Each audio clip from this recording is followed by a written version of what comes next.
Hello everyone, मी आहे दिव्या पवार. मी आज इथे कोळपेवाडीला माझ्या मामाच्या गावाला आलेले.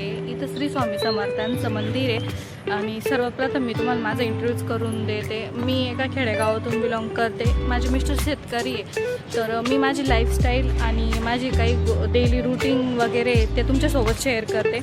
तर आपल्या चॅनलला नवीन असेल तर सबस्क्राईब करून घ्या, लाईक आणि कमेंट करायला विसरू नका. तर आपला आजचा जो ब्लॉग आहे आता त्याला आपण स्टार्ट करू. असं काही व्ह्यू आहे आज इथे, खूप छान वाटतंय संध्याकाळच्या वेळेस.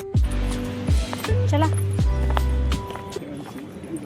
पिलो दिव्यांश, चल बाप्पी का लिहायचे ना, बाप्पी माझ्या जानूला इतका आनंद होतोय ना इथं, त्याला असं वाटतंय कुठं फिरून कुठं नाही. हो मम्मा बाप्पा इथं, बाप्पा म्हणायचं. इतकं प्रसन्न आणि इतकं फ्रेश वाटतंय, इतकं छान, म्हणजे एवढं भारी मंदिर आहे ना इथं. साखर कारखाना वगैरे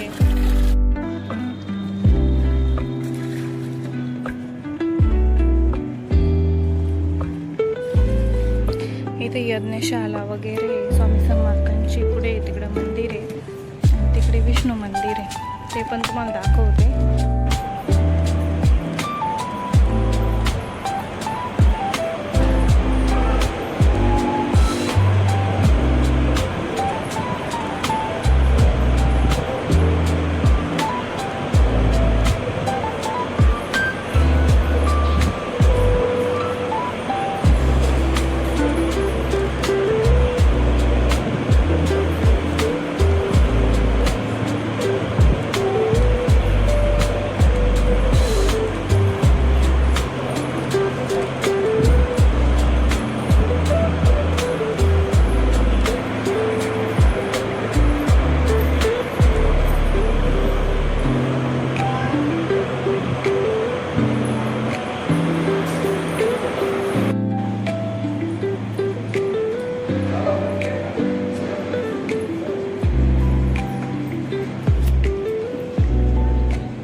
खूप प्रसन्न असं वातावरण इथं, खूप छान वाटतंय. इतकी शांतता जी मनाला अशी मनमोहून घेईल.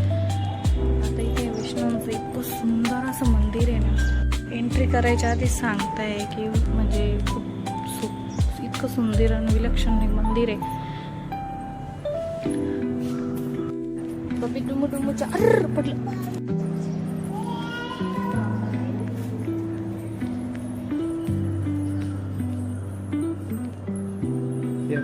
विष्णू मंदिर.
हॅलो गाईज, आम्ही आलो आता कोळपेवाडीमध्ये.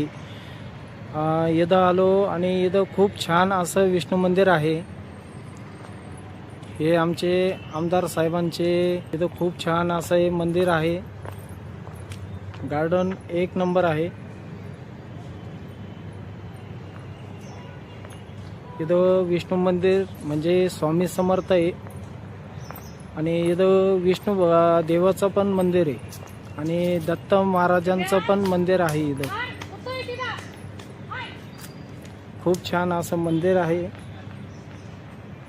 आणि गार्डन तर खूप छान आहे. तुम्ही बघू शकता कसं प्रकारे हे गार्डन आहे आमच्या कोळपेडीमध्ये.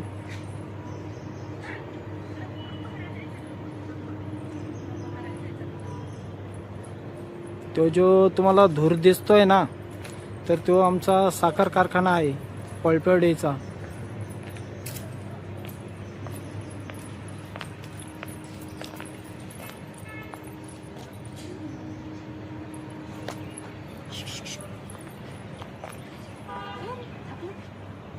बघितलं का आपलं विष्णू मंदिर इतकं सुंदर आहे इथं कोळपेवाडीमध्ये. तुम्ही जर कधी साखर कारखाना कोळपेवाडीला आले तर तुम्ही ह्या ठिकाणी नक्की या.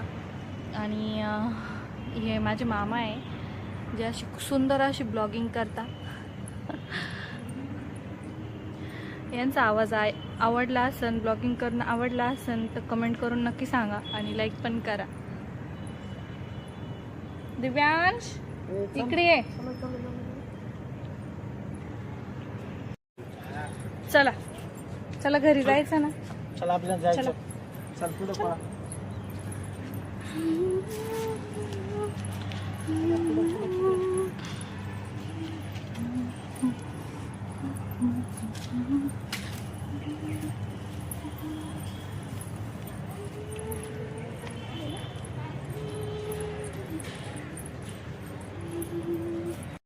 चला एव्हरीवन, आमचा ब्लॉग आवडला असेल तर लाईक अँड सबस्क्राईब नक्की करा. तो भेटू पुढच्या ब्लॉगमध्ये. Bye bye.